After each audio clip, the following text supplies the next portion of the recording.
This case was filed by the estate of Andrea Tellez Rojas by her personal representative, Yadira Tellez Rojas. We call her the plaintiff. The case was filed against the Hillsborough Pediatric Clinic, who we call the defendant. Second week of June is when the trial was going to start. So in 2024, last year, and it was going to be at the Multnomah County courthouse. And so the first day, it was a Monday, and it started out with just getting everything ready. I think the motions of the plaintiff, we were the plaintiff, and then the defendants, they were kind of making motions about what could and what can't be presented as evidence.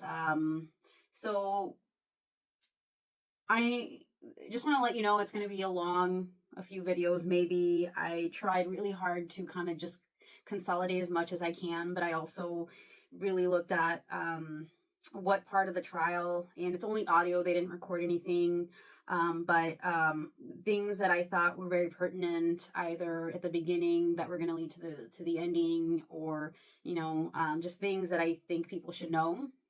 So we'll start with the motion that the defense, so Jeffrey and Melissa, and just a preference, I hadn't met Melissa Bushneck. I think that's the second attorney with Lindsay Hart, who represented the Hillsborough Pediatrics. So at that point, I know that we had ultimately dismissed the trial or the case against Tuality Hospital. Now, their story is not ending there.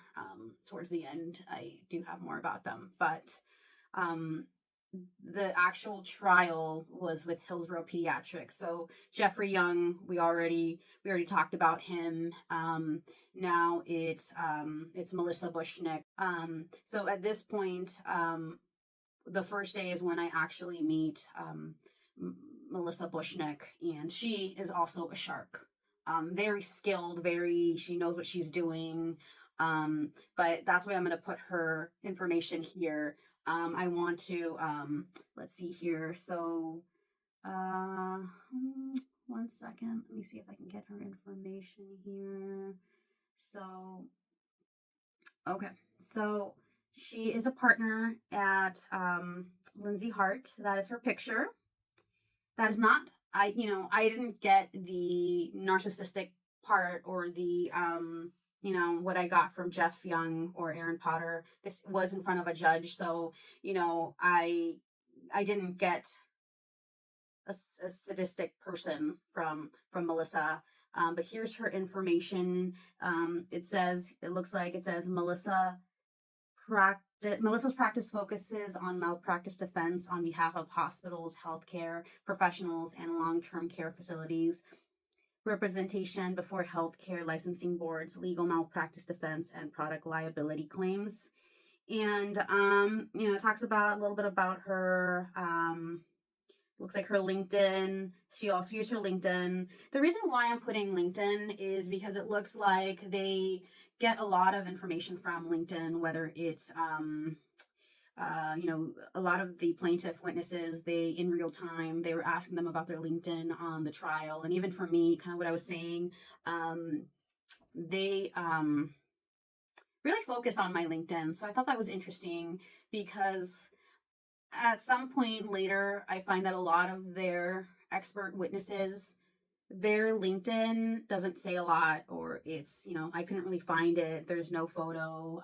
So just want to point that out there, that they look through LinkedIn, but some of the people that they work with, their LinkedIn is pretty much empty. So anyways, that's her LinkedIn. So, okay.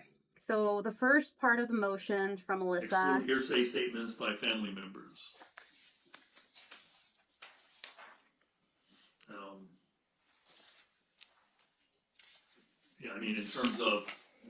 In terms of the way the beginning is phrased, a family member can't say, well, mom told me that Andrea was vomiting. That's hearsay. Mom can say that she saw Andrea vomiting, um, but another witness can't say Mom told me. Well, the way I read this motion is you have to follow the rules. Hearsay is excluded. I think we all know that, unless it falls within an exception. Right. If it falls within an exception, it's not hearsay. Right. And if Mom observed Andrea or heard Andrea say something about her physical condition, that would fall under hearsay exception. As to Andrea's then existing. Sure. If Mom says, Andrea said, I think I'm going to throw up, that's okay. Right. But if a sister who wasn't there says, Mom told me that Andrea said she thought she was going to throw up while they were at the clinic, that's hearsay. That's not coming in. Unless it falls within a hearsay exception. Well, I think the way I phrased it, it wouldn't.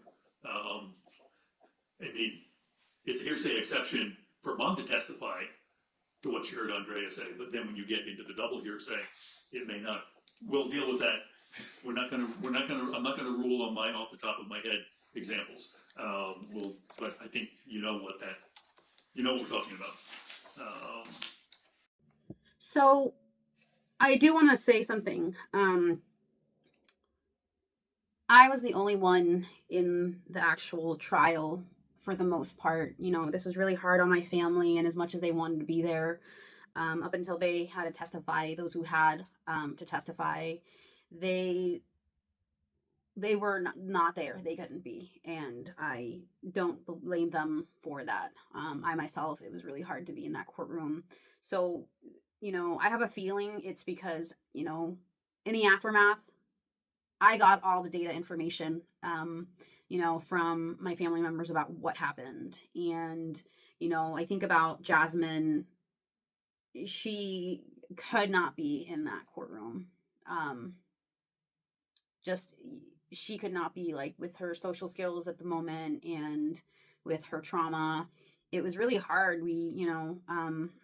So I wonder why they don't want hearsay, because a lot of the information that I got is from me personally asking my family members. They could not be there. I just wanted to point that out. And then here's another motion from the defense about excluding standard of care. Exclude evidence of guidelines and recommendations, medical texts, journals, articles, and internal policies and procedures as establishing the standard of care. So I thought about this.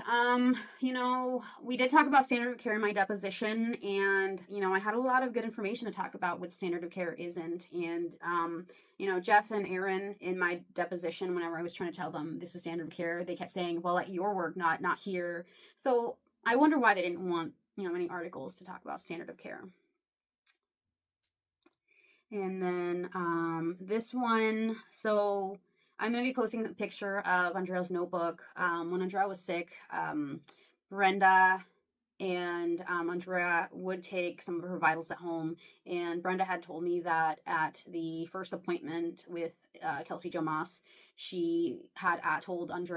Brenda had told Andrea to, show Kelsey the notebook with her vitals, and they are going to deny that there was ever a notebook. So this is the defense not wanting to have the notebook presented as evidence to the jury. Exhibit 17. Yes, Your Honor. And this is one page photocopy, 2 pages out of a day planner or whatever. Correct. This is Andrea's planner where she documented her symptoms and some of the vital signs that she was experiencing during the week or 10 days that's at issue in this case. We've already discussed at length the potential applicable hearsay exception of her then existing state of mind, expressions of pain, and this exhibit falls squarely within that hearsay exception, Your Honor, which I believe is 8032. 8033, I think. I'm sorry, 8033. I think. Okay, Ms. Busher? The problem, Your Honor, is unfortunately and obviously, Andrea isn't here to testify about this. So the only information we got about this document was in one of the sisters' depositions, Brenda, where she said that Andrea brought pictures of her planner at the first visit with Ms. Moss on August 5th. But And that came from the sister, the sister who brought Andrea to the visit. okay, and is that sister going to be testifying? She is. Okay, And she'll identify this as Andrea's handwriting, as Andrea's planner. So therefore, the only and the fact that issues- Andrea brought it to her visit. Correct. Okay, go ahead. The concern, Your Honor, is that we don't know when she wrote these things. We don't know what some of these numbers mean. And, you know, I suppose that if Brenda can, I'm going to use her first name because again, it's all the same Sure, last fine. names. If Brenda testifies consistently with her deposition that this is what was brought at the visit on August 5th, then at least that helps with the time frame in some regard. But the problem is just that we don't know when she wrote this or what all of this means, because some of it is her symptoms and other parts of it are random numbers. What we do know is that she wrote it while she was sick. It goes to the weight. If they want to attack any issue on when exactly these were written, that can go to the weight of the testimony. But we will have testimony that Andrea wrote this after she became sick on August 2nd. So there will be testimony to support when this information was documented by Andrea. Okay, and yes, that there may be parts of this that nobody knows what it means, and you both have the ability to bring that out through examination of witnesses. You know, or not, you know, there may be something here that's, I haven't got that closely, there's something here that's just not legible. You know, that nobody would know, nobody knows what word that is or something like that. Well, the jury won't know what that word is either, if it's illegible. But I think that it sounds like the plaintiff can offer the proper foundation for this. And under 8033, I think it comes in. Yeah, so they didn't want the notebook. Again, they are trying to discredit every type of claim or anything that can really expose what they did. So the next one is about a video, and it's Andrea. A year before she died, she had basically said she wanted to be a bioengineer, and the defense doesn't want this. They don't want, they don't want the emotions that the jury will see, because, they're trying to say that she wouldn't have gone to college, which she more than likely would have. She was very good at school. So this is their defense. And in addition, we, in the objections, which I'm sorry is a different document, we also talked about that to the extent the court isn't persuaded on hearsay objection, that it's more prejudicial than probative. Showing the video of this young girl talking about her dreams, knowing that she'll never achieve them, will be highly emotional for the jury. The experts can rely on all sorts of things that don't get shown to the jury. Right. So again, there can be testimony about what she, dreamed of being, but actually showing the video and introducing the video into evidence is another thing entirely. Okay. Yeah, so we'll play the video at some point. The next one, the audit trail. And I'm going to put a video, I'm going to put in detail so everybody can see the audit trail, because if we didn't sue, we wouldn't see just how much my sister's chart was changed after my sister died. It was changed by Kelsey Jo Moss. It was changed by Monique Gutierrez, who was my sister's primary care provider and owner of the hospital, the clinic. It was changed by, the administrative manager at that point. And it was about 100 pages worth of stuff. Again, they use a system called Prima. And, beyond working on my sister's chart the day of her appointment, once they knew that my sister died, there were changes made from like 9 a.m. to like 4 p.m. So it's a lot of time. And, the end result that we got was these very thorough notes that we wouldn't have known were updated unless we had sued. So This is the defense trying to say that the jury would be confused because of how much length and time, but I'm going to put it for everybody to see. I want everybody to see all the changes that were made. So Exhibit 11.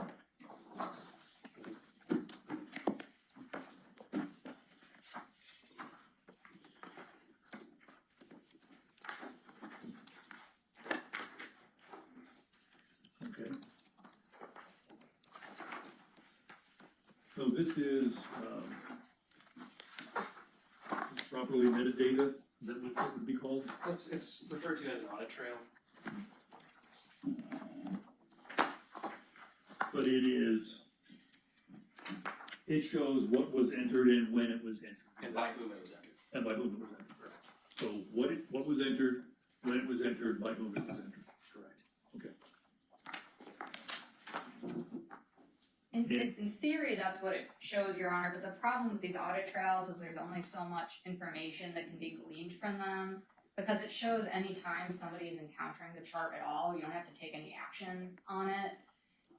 And for some of the descriptions of what's happening in the chart at the time, there's just no way for anybody to actually know what it means. I mean, Terry Mullen testified as the representative for HPC on the audit trail, but she testified to the best of her ability on what certain things mean, but she can't define everything. And to put this enormous document into evidence and send it back to the jury, I mean, it's well over 100 pages long. It has different formats.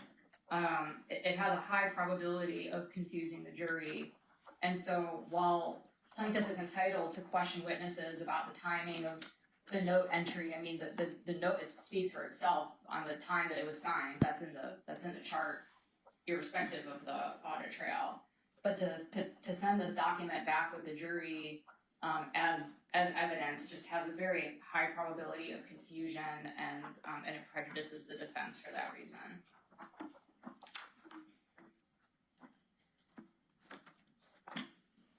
Which exhibit is the chart? The charter is made up of multiple exhibits, but just to comment, this entire audit trail, this isn't the entire audit trail for Andrea. This is just the audit trail for the time period that's relevant to this case. So we requested the audit trail for any changes that were made to Andrea's chart during this 10-day time period that's at issue in this case. So this isn't just the audit trail for her entire chart since she's been treating there since she was 4 days old. This is just the relevant 10-day time period that showed what changes were made by whom and when they were made. Okay, well, I think what I understood Ms. Bushnick to say is that this also includes anytime anybody opened up the chart and looked at it, whether they made a change or not, that is reflected in here. I mean, just a... Well, the issue then would be, why did you open Andrea's chart and what did you do to her chart? So it calls into question anything that's charted during that 10-day time period. This document shows who did what when. So it's relevant to know who did what when. Right. But I mean, specifically, I don't know, and I'm not, I sometimes get myself in trouble when I try to think off the top of my head in situations like this, but I mean, someone who is Ms. Moss's supervisor may have opened up the chart to look to see, did she take a blood pressure on August 12th? Somebody said that she didn't. Did she take a blood pressure on August 12th? Just look at the chart and see the answer is yes or no, and then close the chart. From what Ms. Bushnick said, that would show up in here in the audit trail. Now, I don't know if that's accurate or not. I don't know if that's accurate either, but I still think that should be the subject for cross-examination, especially Terry Mullen, who provided this during the corporate rep deposition. Specifically, page 6 of this audit trail and numerous pages show what Ms. Moss and other providers did and what time they did it. So page 6, you can see Kelsey Jo Moss. Well, give me the Bates number. Sure. Bates number is Hillsborough Pediatric 0651. Okay. If you look at the left column, you can see at 8/13/2020, starting at 9:14 a.m. at the very bottom, the last row. 9:14 a.m. This is the day after Andrea died. Kelsey Jo Moss. Update incomplete visit note 8/12/2020. And then if you go up to row 20, you can see that she was still working on Andrea's chart at 10:26 a.m. So that's more than an hour that she was spending on Andrea's chart the day after Andrea died, after she learned that Andrea had died. And some of the things that she updated are reflected in the numerous pages. You know, I could pick one out, I believe it's. Okay, well, let me ask you, like line 8 on that same page, 0651, line 18, it says that Monique Gutierrez, and you mentioned Ms. Gutierrez earlier as somebody who's owner of the clinic. She's a Right, she physician. was Andrea's pediatrician. Yeah, okay, Monique Gutierrez, visit, checkout, parentheses, right. WRITE. So does that mean that she wrote something in the chart? Or, Well, that's what I think should be the subject of cross-examination. Dr. Gutierrez, okay, right here on the audit trail, it looks like you were in Andrea's chart the day after she died. What did you do? And these additional pages behind the spreadsheet show what was done. So we should be able to reference so the anything. pages beginning with 0652 Correlate to the spreadsheet. correlate to the spreadsheet.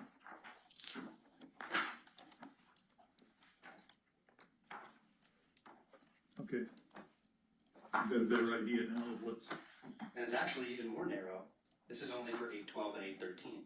So this audit trail shows on the spreadsheet who did what when, and then starting on 0652, it shows exactly what changes were made and at what time. So it's very but this narrow. covers only the days of August 12th and August 13th? I believe so, yes. Which reflects the enormity of the data. We have over 100 pages here that is for a narrow time frame. It's because every interaction with the chart gets reflected in the audit trail. And again, to send this entire exhibit back with the jury, they're going to be sitting there trying to mine this thing to I make doubt it. sense of it. Well, I don't know, Your Honor, and there's I going to mean, be it depends people- upon who you have on the jury. Right, but I think, you know, plaintiff's case is going to be suggesting that Ms. Moss is lying about what she talked to the family about and that her documentation is dishonest. And That's what it sounds like. and so it That's is inaccurate. it's prejudicial to the defense to have this big document sent back to the jury when they don't know what it means, and there's not going to be testimony that says in the minute detail what all of this stuff means, because really no one knows exactly what it all means. It's on this high level data Well, I have to extraction. believe that someone knows. Not everything, Your Honor. I mean, some of this stuff, like if you just look at Hillsborough Pediatrics 683, 683. yeah, Okay. I have no idea what any of that means.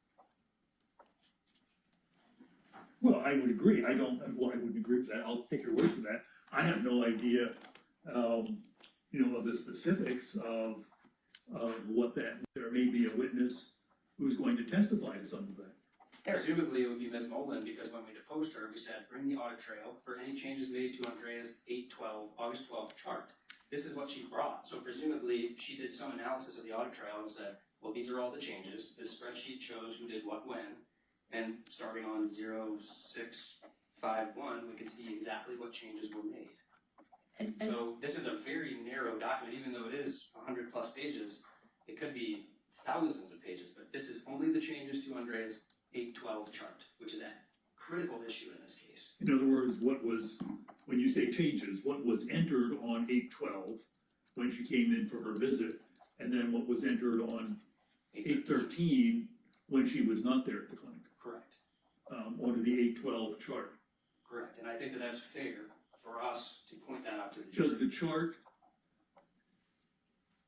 the changes that were made on the 13th, does the chart show that there were changes made on the 13th, or does the chart indicate that this is what happened on the 12th?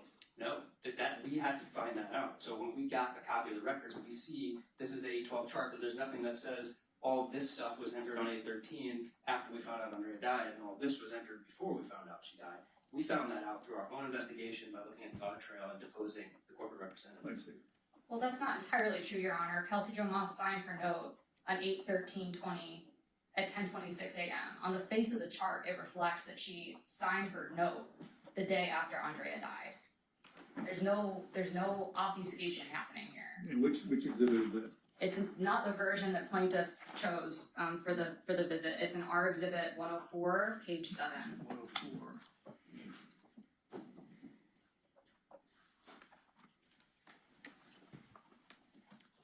And here's the problem, Your Honor. If Ms. Moss is asked, well, what part of your Hold it. Give me a second to look to see what I'm looking at, since I have not looked at these before.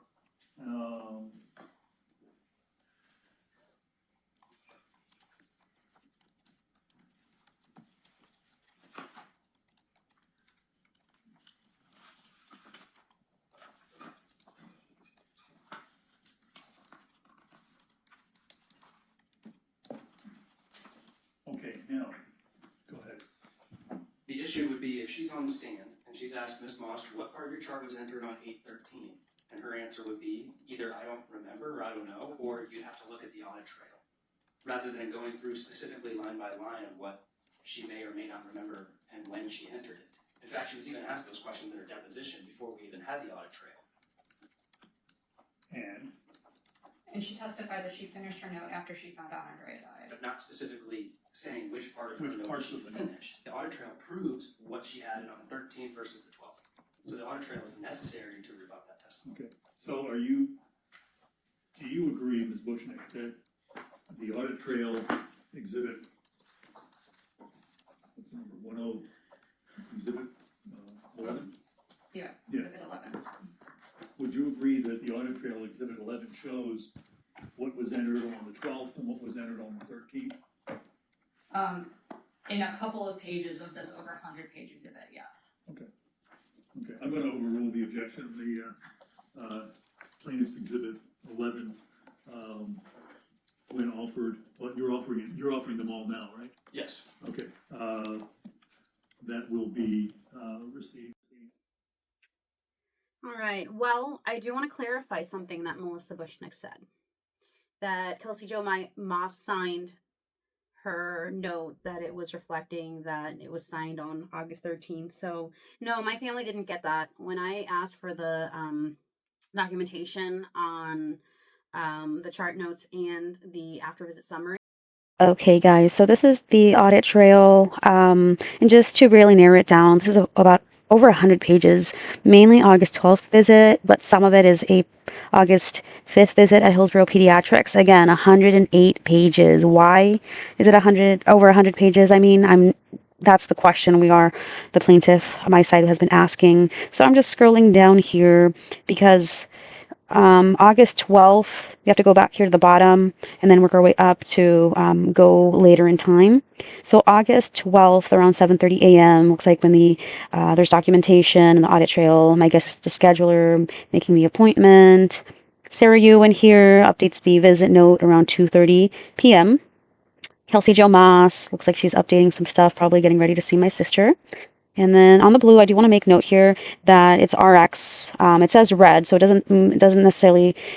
I don't see any evidence that the prescription was placed. So she's updating some things, Kelsey Jo Moss, and at this point, it's already been almost an hour. It's about almost 4 o'clock. And updating and complete visit notes still. Sarah Ewan right here. It's almost 7:30, so I'm really interested to see why some stuff are my guess is she's able to update some stuff at that time.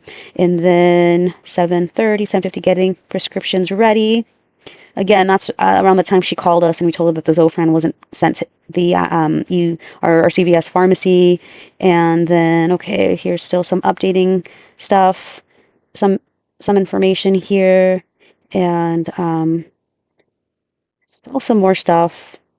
And look at the date here. It's still August 12th. This time it's around 10:30. So why are you still in my sister's chart around 10:30 p.m.? So look at this right here. Kelsey Jo Moss. Looks like 30 p.m. Send prescription Zofran or ondansetron. So she finally sent the prescription around 10:30 p.m., even though her documentation said that it was not sent because the lab, something about the pharmacy not being available, blah, blah, blah, blah. I'm not buying it, but whatever. So she's still updating some stuff. So again, she's been in my sister's chart since around 2:30 p.m. and now it is 11 o'clock. She's still updating some stuff. So that is on top of the next day when they find out that my sister died, and she still spends a good hour and a half. So again, not buying the whole things were updated, not changed. So then down here, let's see.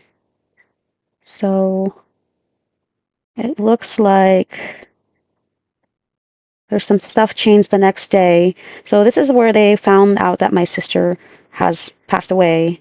And so we got Kelsey Jo Moss around 9:15 a.m. updating.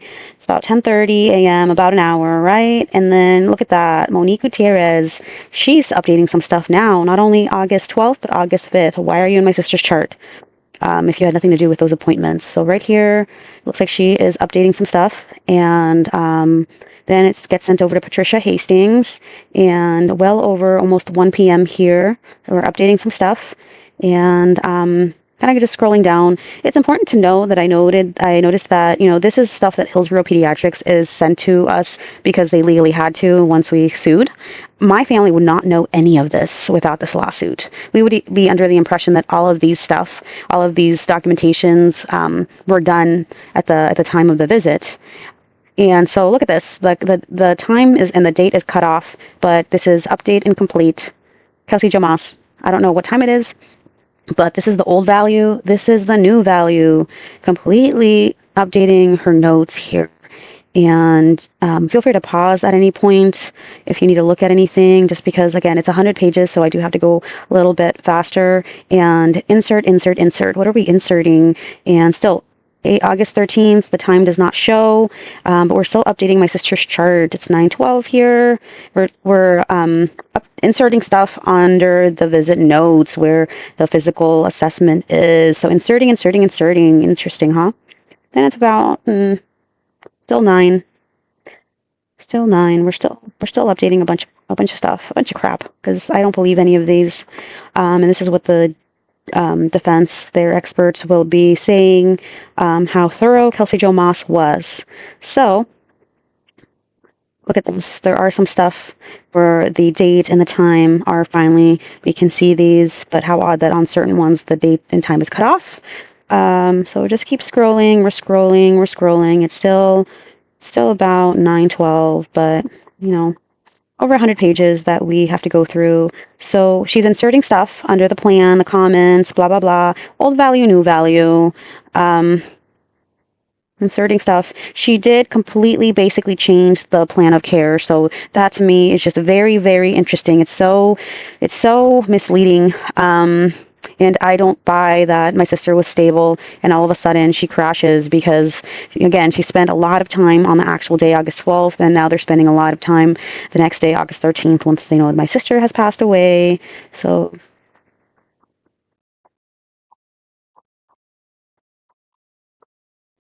and okay, my sister denies syncope. I'm sure she did. I really don't know if that's actually true.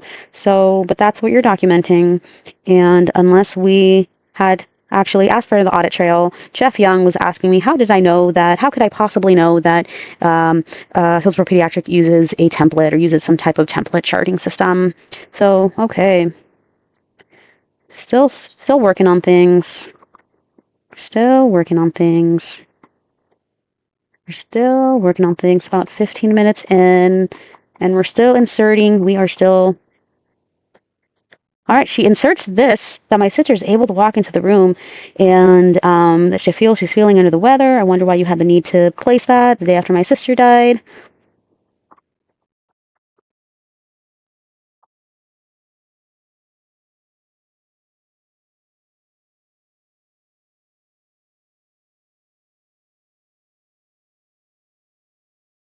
Okay, so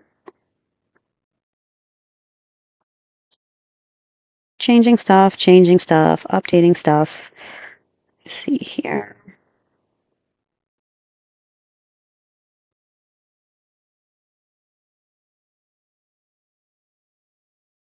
All right. The reason why I highlighted this is it's really interesting that says that this was inserted August 13th at 4:27 p.m.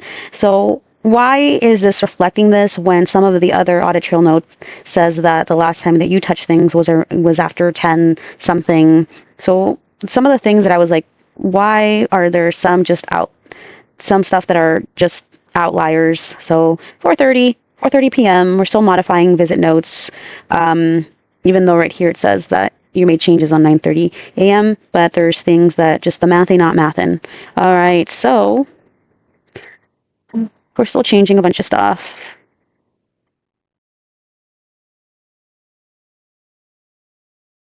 So looks like August 13th, she modified and completed some stuff here around 10 a.m. And just look at how her basically plan, her discharge, the old value is about a third long, and she adds a bunch of stuff. That just makes it look thorough, like she did a thorough job. And, I can't, I still don't, like, I have a theory why they're doing all of this, but, so. All right, we finally get to Monique Gutierrez around 10:48 a.m. So almost 2 hours that Kelsey Jo Moss was in the chart, and then finally gets sent over to Monique Gutierrez. And so visit checkout, you're writing some stuff on the and so you're changing, you're updating some comment notes on the visit because again, you had nothing to do with this chart. Why are you in there modifying stuff? Why are you modifying stuff? You're also modifying things on patient instructions. And right here, it also says that she updated stuff on August 5th. So not only are you changing things on August 12th, you're changing things on the August 5th visit, Monique Gutierrez. And so not fishy at all. Not fishy that you're doing this on a clinic that you are partial owner of. And so, okay, let's see here. You're still... So it's really interesting that did you delete some of Kelsey Jo Moss's stuff because the old value shows some stuff and then the new value just blink. So what are you deleting? What are you modifying? Because the math ain't not mathing.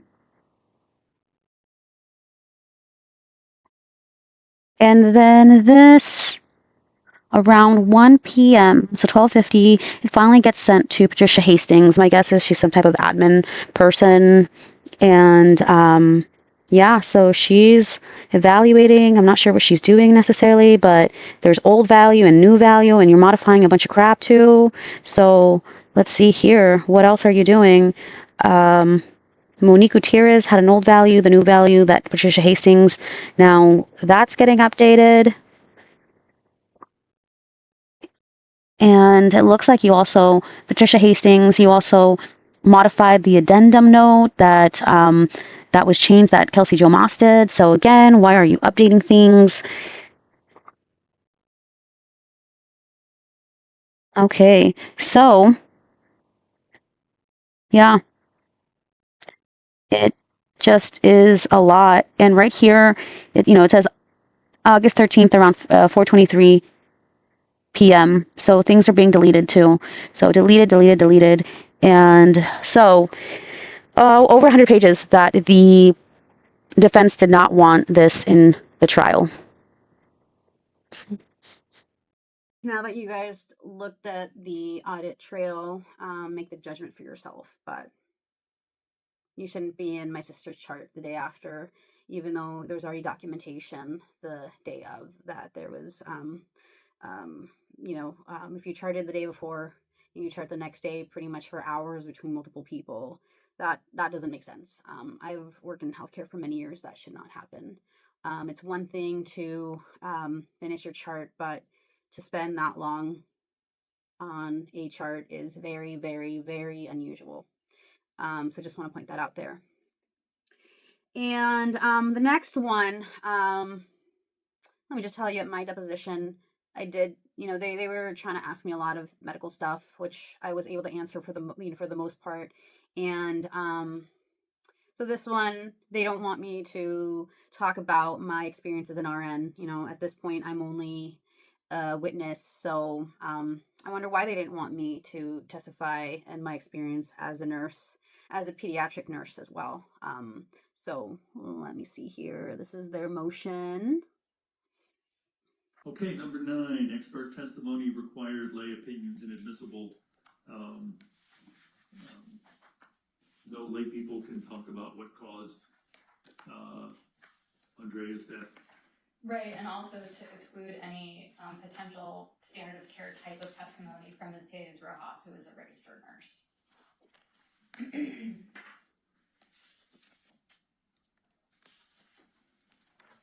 Who's a registered nurse? Yadira is a registered nurse. We don't intend to offer any expert testimony through her.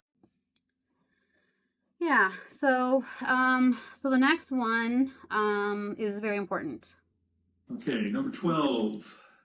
No evidence arguing or implying that the medical record was altered.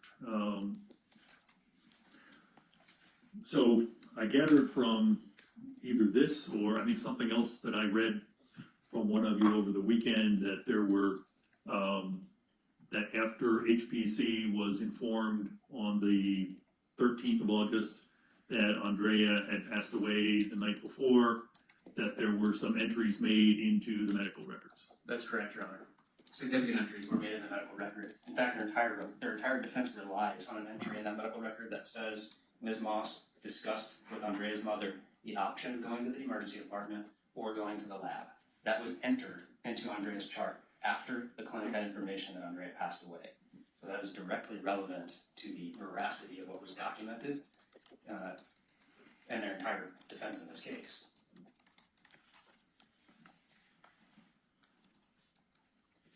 We also took the deposition of Carrie Mullen, who is the clinic administrator, corporate representative, and she agreed that yes, these entries were made after the clinic had information about Andrea's death. At 7:54, they received the ER records. Ms. Moss testified that before she started making entries in Andrea's chart on the 13th, there was a pop-up on the screen that said the patient had passed away.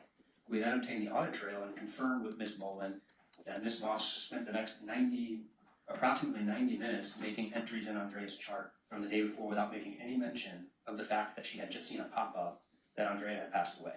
So it appears from the chart that she's in real time documenting what she's seeing with Andrea, but then we found out through our own legwork that that was not true. Many of those entries were made after she saw a pop-up that Andrea died and after the clinic had received the emergency room records that Andrea had passed away. And Ms. Mullen testified to that in her deposition? She did. Okay. And we have it in the audit trail as well. You can see it clear as day. And do you have somebody who's going to testify about that audit trail, or Ms. Mullen, Ms. Mullen? Okay. assuming she testifies consistent with her deposition. Okay. I won't address the objection to the audit trail at this point, Your Honor.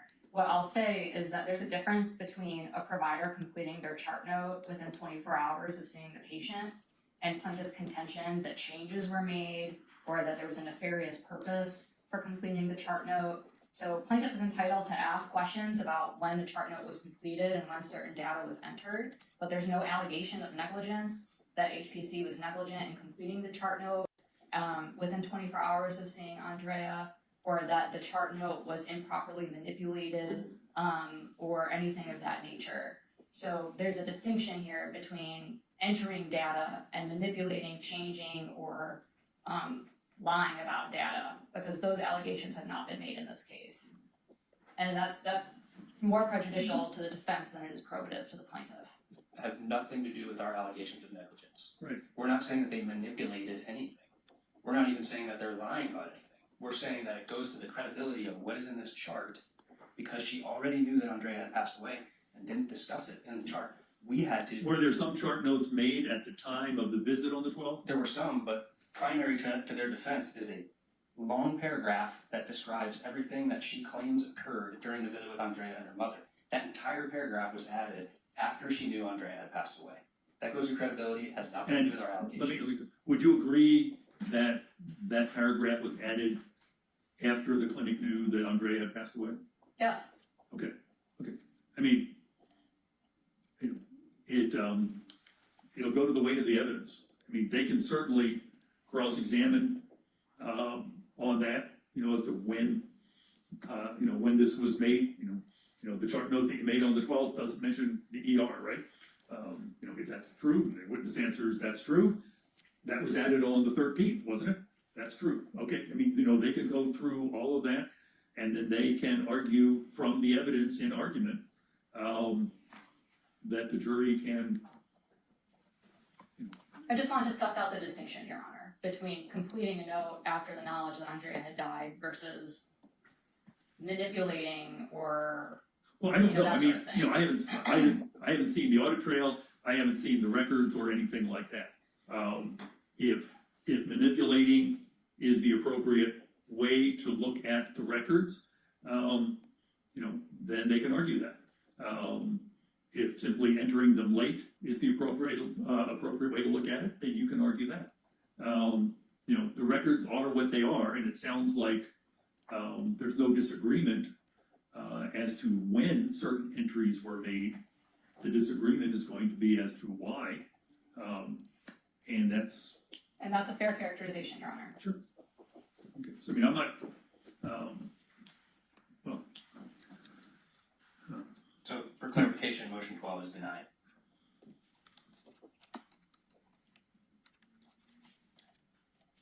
Let me read it again, just so I.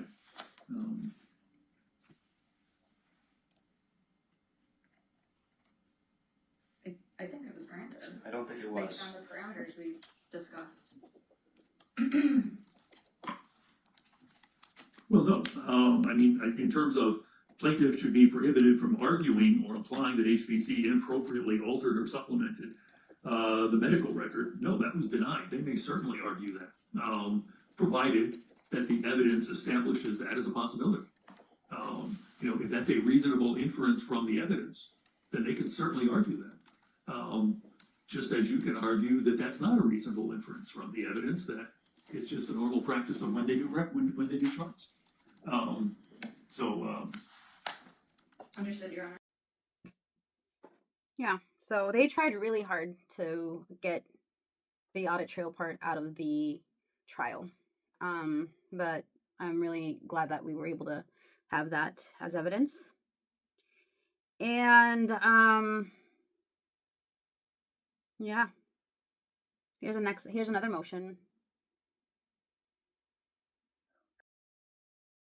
As far as the video, it's maybe a 30-second clip where her cousin is videotaping her, and she exclaims, "I want to go to OSU and become a bioengineer," and that goes to our claim for damages for her lost earnings capacity as to what she would have earned if she had decided to go to school. So that goes to her plan, motive, and intent with regard to her future plans. Okay. Just as a general matter, Your Honor, we have no objection to witnesses who spoke to Andrea before her death, talking about how she described her symptoms or how she was feeling. We agree that falls within an exception. It's only if there are discussions, and this goes to another issue, a different motion. After Andrea died, the family talked at length about what happened, and that does not fall under a hearsay exception. So, of course, any family members talking to Andrea during her course of illness, her statements about how she was feeling is an exception. Right. Okay. Well, I mean, after Andrea died, she didn't make any statements. So, this is to exclude hearsay testimony of decedent's statements. Right, and I am getting a little bit ahead of myself. This is another motion. I'm talking about family members saying, Okay, well, Andrea told me. let's get to that. Yeah. Okay. In terms of decedent's statements, are you going to have any objection to that short video clip? Yes, Your Honor. Okay, and what would that be? It is hearsay that's not within an exception. Talking about a childhood dream does not rise to the hearsay exception level of a statement of a declarant's, state of mind or plan. In Wilson v. Wilson, 224 Oregon Appellate Case 360 from 2008, there is 224 Oregon what? Or App 360 from 2008. There's discussion about this concept of proximity in time of the purported plan, and the idea that a young girl saying, "I want to go to college and achieve a certain degree 10 years in the future," does not qualify under this hearsay exception. It doesn't have the same indicia of reliability to prove the fact of the matter asserted, which is that she would have actually gone to college and achieved this degree. If the family wants to testify in general that their understanding was that she wanted to go to college and be a bioengineer, then that's fine, but the actual video of her saying that does not qualify under a hearsay exception. In a wrongful death case of a minor, there has to be some measuring stick to determine what her lost earning capacity would have been. This video is not from when she was a toddler. This is a matter of within a year before. And college was not 10 years away. Remember, she was 13. All of her older sisters were college graduates. One of them from OSU, one of them just graduated with her PhD on Friday. She's talking about how she wanted to be a bioengineer. There's additional evidence that she was in the robotics club, that she loved math. All of that is relevant to her loss of earnings capacity. And this video is just one piece of evidence that is relevant to that. And if they want to argue that it's too far back in time or it's a childhood dream, that's fair. That's a fair argument. But that goes to the weight of that video, not the admissibility of that. Well, let me read the Wilson case and see if it actually goes to the admissibility of her statement to that effect. Yes, certainly family members, I would think, can testify as to what she said she planned to do, wanted to do. They still don't want that video in there, but ultimately we get the video in there. All right, this one is really important because, kind of like I said, I really believe that Kelsey wasn't going to order the labs. I'll say again that at some point, during one of the interviews, when my mom was, counting or telling what she remembers is that at that 8/12 appointment was that she was basically telling Kelsey that there was something wrong with my sister, and she asked, what more can we do to Kelsey? And that's when Kelsey said, let's send her to labs. We're going to send her to labs. So I really wonder how likely was it that Kelsey was going to go ahead and send her to labs versus send her home? Our concern, number one, is that most of the critical lab values on that list were not even ordered in this case. And I believe there's In other words, it was a blood draw, right? It was blood draw. Blood draw. So when they ran the blood for testing, they tested for 30 different things. Hillsborough had asked for 3. I'm making up numbers here, but Hillsborough had asked for fewer than they actually ran. Different. They asked for an entirely different set of biomarkers. Many of the biomarkers that are listed on the critical lab values were not ordered. So first of all, there's a relevance issue, whether that critical lab value list is relevant to this case, because most of those biomarkers were not ordered. And there's going to be some insinuation or assumption that Andrea did not have critical lab values, and that assumption relies on Tuality's interpretation of those labs. There's not going to be any witness from Tuality that's going to say that. They've identified as a witness a woman named Cindy Christie, who's the clinic administrator. I talked to her attorney. She's going to testify that she never reviewed Andrea's lab results. So who from Tuality is going to be sitting there under oath to tell the jury that anyone from that lab actually even interpreted Andrea's lab results and applied their policies to the critical lab values, or that any of their policies are even relevant to this case? I think part of the defense is that, well, we relied on Tuality Lab to call us if Andrea was in critical condition, and because they didn't call us, therefore Andrea must have been okay. And that's a very, very large assumption. Yeah, so some of the labs that were critical, that were processed through Tuality Hospital, weren't even ordered by Kelsey Jo Moss. And at some point, all of their expert witnesses are just going to praise her, how she was so smart for ordering whatever biomarkers. So she must have been thinking about something. You'll hear it there, but yeah, so the math ain't mathing on that one for me either yet. And this one I did want to include because towards the end of the video, I am actually going to interview somebody that can just really saw how unstable my sister was and who witnessed this. And Melissa doesn't want my uncle or Sandra, basically, I think my uncle, to testify just how unstable she was after the labs. So take a look at this, or listen to this. Okay, so Sandra Tellez Rojas will be testifying, and I expect she'll testify that she said that. Yeah, she So testified there's no to that in her hearsay objection. deposition. There's no hearsay objection, and I don't know anything about the family dynamics or anything like that, but you'll make sure when you prepare the witness that, if she and Andrea's mother, have don't have a good relationship, and she wants to say, Yeah, yeah, well, it's that's her not, fault. She yeah. should have. No, that's not an issue, Your Honor, okay. as far as I know. Okay, so Miguel Tellez, this came out, as I recall, in the deposition of Andrea's mother. That's how this. Yes, and That's Sandra what this came out? testified to it as well. Pardon? And Sandra testified to it as well, that she and her uncle were both concerned. Okay. Okay. So what about? Are you going to be calling the uncle? We'd like to not have to drag him in, Your Honor, and I think that it really is. Where does he live? He lives in Hillsborough, but he hasn't been deposed in the case, and as I discussed in my response, Ms. Rojas Osorio's testimony falls directly under hearsay exception 3 for then existing mental, emotional, or physical condition, statement of declarant's then existing state of mind, emotional sensation, or physical condition, such as intent, plan, or motive. And so this directly goes to both Sandra and Miguel's state of mind and observing Andrea's condition and their intent or plan to bring her to the hospital, or that she should go to the hospital. So the statement as applies to Miguel is not hearsay for that reason. Okay. And so if we'll put Sandra aside because she's going to be testifying, and you agree that's not hearsay. They're not going to be relating the. So that was pretty much the only time that I saw Melissa just not be a shark, and that was really interesting to me because, she'll say later on that she does her homework or that she, does her research. But she's pretty much like, oh, I don't know where Miguel is, my uncle. He's living somewhere in Hillsborough. I don't want to bring him in because she knows very well that he's going to testify that she was not stable, that this wasn't a night and day like they keep pushing, that all of a sudden it's a sudden change. So my uncle lives literally next door.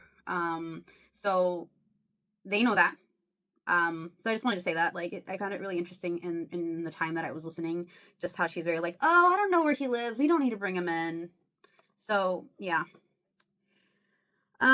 This one just kind of drove me, everything just angers me. When I hear just their skill, Jeff and Melissa's skill about kind of switching to the next topic or really trying not to, talk about a certain topic. So, again, Jeff had depositioned my sister Jasmine, and her social skills are a little bit paranoid, and they can be somewhat almost defensive, so it's like you push me, I push you back type of thing. Like I said, Britney Spears, Amanda Bynes, is how I can best describe her condition. So that came from the loss of my sister. She really got affected traumatically.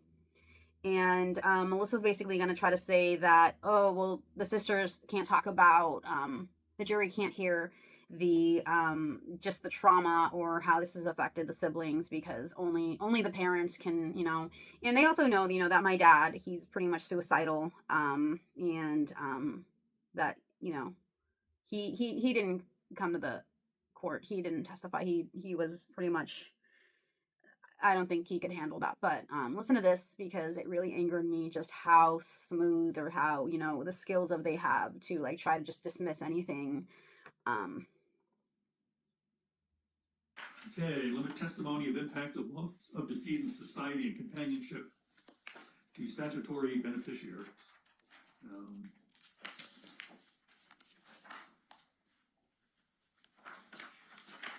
Okay, in other words, as I take it, and you can tell me if I'm wrong, the siblings can't testify as to what their impact was of losing their sister. And I recognize the face that Your Honor is making, and I'm sure there's going to be some of that testimony. Sure. But the purpose of this motion is to limit, because under the statute, the sisters cannot recover for their loss of society and companionship. Right, and I have not read through your jury instructions in detail, but do you have that in the jury instructions? In terms of when the jury is considering damages, that they can only consider loss of companionship or whatever for certain people. The beneficiaries Yes. of the state. It says decedent's parents in our proposed jury instructions. Okay. Okay. Yeah, I mean, I suspect it's going to be hard for a sibling to testify without it being pretty obvious to the jury how they feel about the death of their sister. But okay.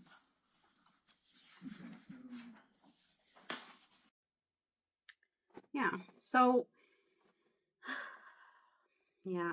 So that's pretty much the first day. It was really just kind of each side presenting what motions they want to do or want to present, what motions they want to exclude. So they're kind of just modeling how the trial is going to go. So day 2, jury selection.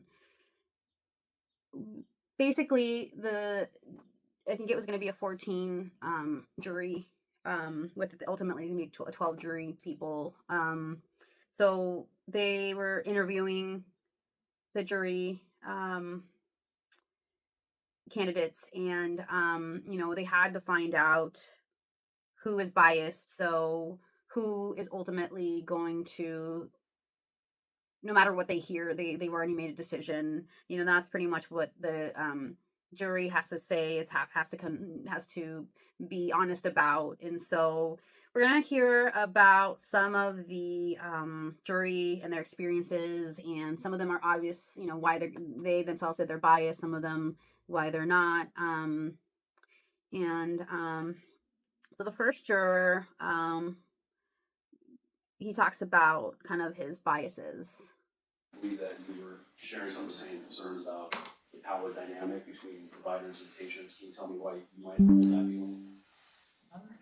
Generally, I tend to favor the underdog over somebody who holds all the power.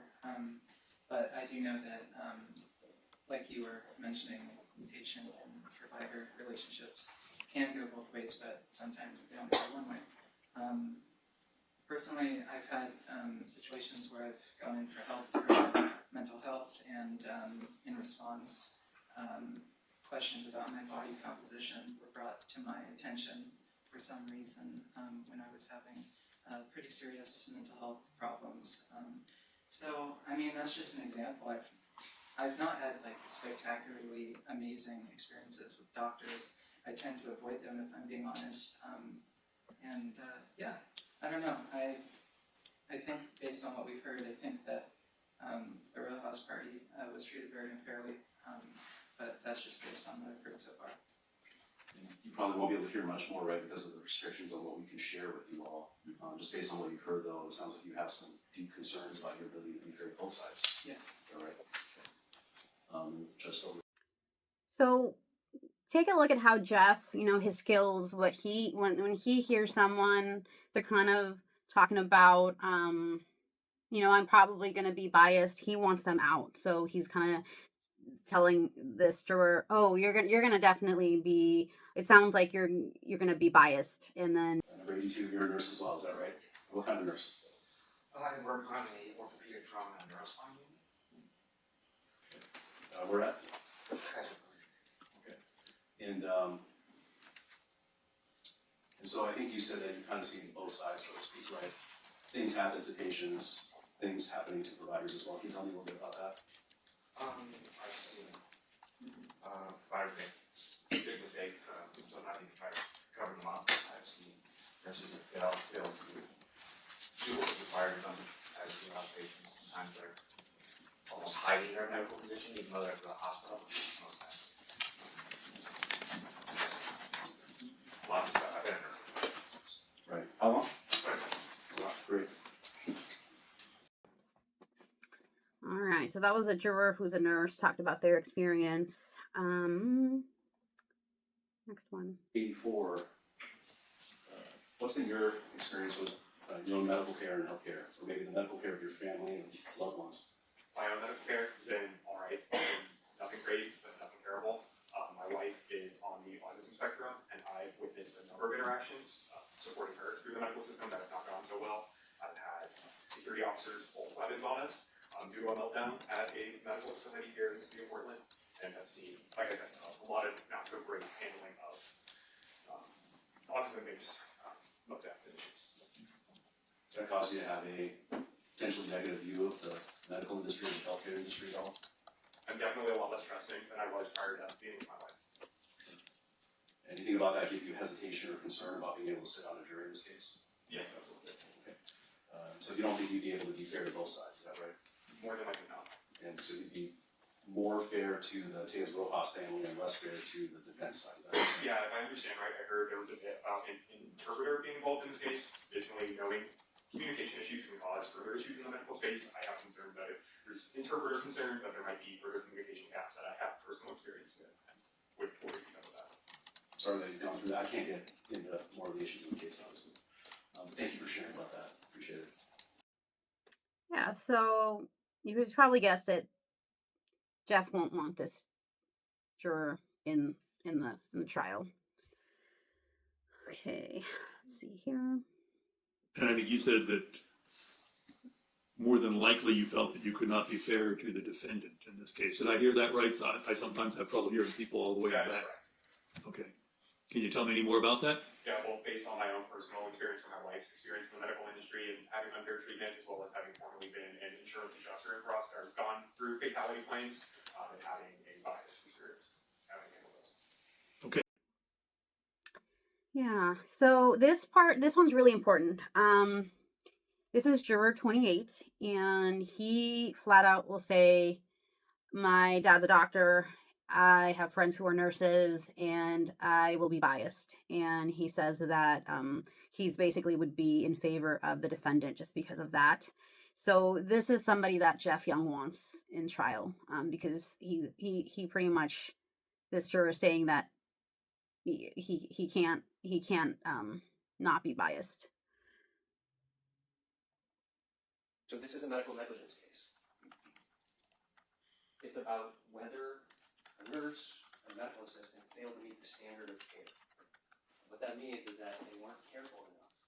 And what you'll learn in this process is that's not about intent.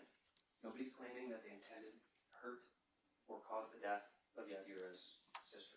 Okay? So intent is not an issue. But some people have a fundamental belief based on maybe your work experience, your life experience, that is just fundamentally unfair to sue a medical provider because they're trying to help people, not hurt people. Is there anybody who feels that way, based on your experience?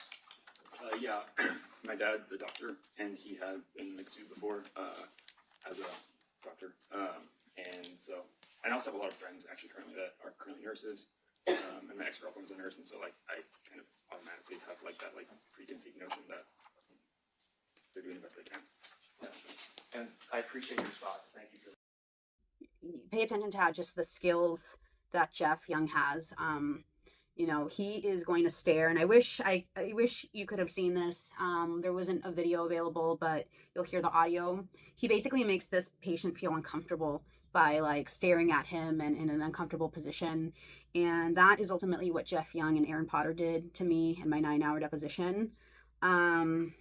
Like I remember them asking me the questions multiple times, then just kind of making me feel uncomfortable. Like I think they do this thing where they like stare at you and then maybe they do this.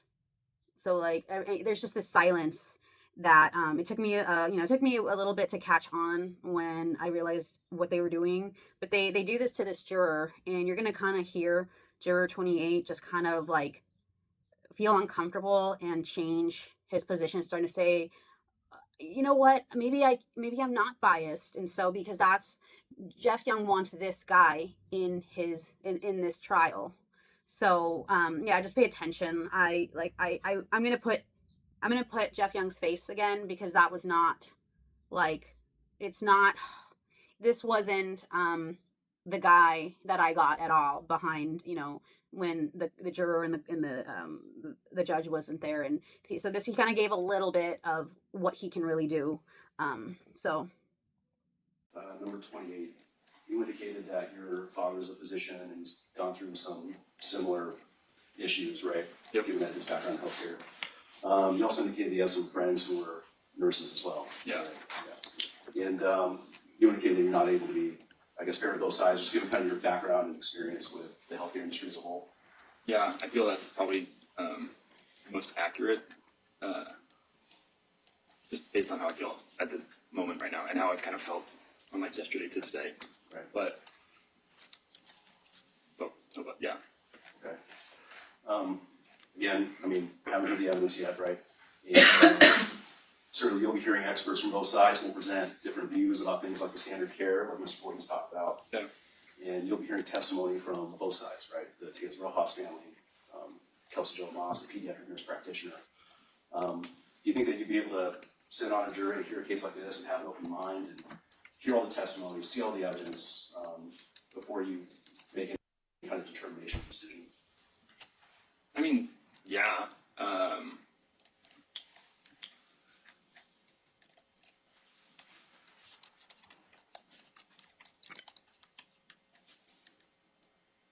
Like I think I need to think about it a little bit, but I think I would be able to do that, but I already have I guess maybe I can't do that because I already have a preconceived notion based on my experience. I'm not really sure actually.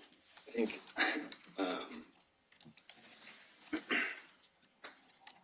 Your hesitation gives me pause, right? Your ability to be fair to both sides. I'm just trying to ask questions, right? It sounds like you're having a difficult time articulating exactly what your feeling is. which it's I have that a lot of times in my life. And it's hard because we're putting you on the spot, like it's an oral exam, asking you questions, right? And you haven't heard anything yet, you haven't heard the law, as Judge Silver will instruct you, and it's kind of hard to make a decision right now just based on a 15, 30-second snippet of the facts of the case, right? Yeah. I mean, I want to think that I could make just from hearing both sides, I like to think that I could stay neutral and kind of judge it based on the facts. I'm not sure if I could, but I would like to think that I could, which is me speaking hypothetically, which probably doesn't really help that much, but I feel like I probably could. Okay. I don't want to push you too much. It's, I understand how you feel, right? Yeah. Again, difficult to know without hearing both sides at this point. Yeah. Right? Yeah, so again, this guy just really, really affirmed at the beginning, I am biased. And just look at the skills that Jeff had, in whatever 1 minute, 2 minutes. And that's what he did in my deposition, him and Aaron. Just flashbacks in the courtroom. I was just sitting there and just thinking about mine, how that was pretty much 9 hours of what I got, but in a non-friendly way. Keep in mind, right now everybody can see, and to me, it was much more that was just a snippet of what I experienced. So after a few, they listened to the jurors' bias. I do want to point out something. There were other jurors that I'm not going to put a video on, but some of them said that they just couldn't be a part of this, even though they were more than likely going to be biased, or they said that they might be biased towards us. And one of them had just lost their father, or one of them had a miscarriage. And but my lawyers were never pushy. They never tried to sway them to be kept, or did whatever Jeff just did. If it was truly, you can't be here, my lawyers just immediately put the juror first. It wasn't to win a case, it was to do the right thing. And so The question is, do you believe, based upon your life experiences, do you believe that you can be a fair juror in this case? And I'm not looking for any particular answer. Okay, I mean, I don't want anybody sitting there thinking, well, I guess I should say this because he's the judge. You shouldn't say anything except how you honestly feel. Okay, and if you need time to think about it, then that's fine. We can give you time to think about it. But that's the only question for everyone. Do you believe that you can be a fair and impartial juror in this case? Look at the evidence, because that's the job of the jury, to look at the evidence, weigh the evidence, and then come to a decision based on that.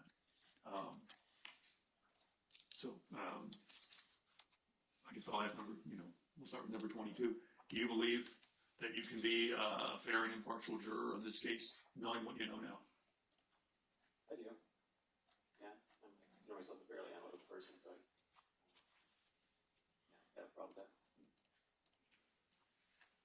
Okay. And juror number 28? I don't think,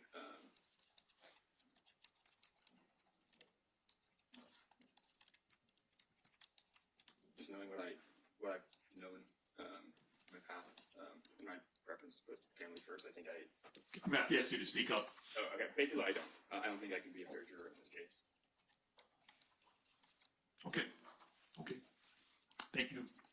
Thank you both for your honesty. Appreciate that. And we may have some more questions for you or may not. Okay, your next challenge for cause? Juror 28. Okay. Defense have a position?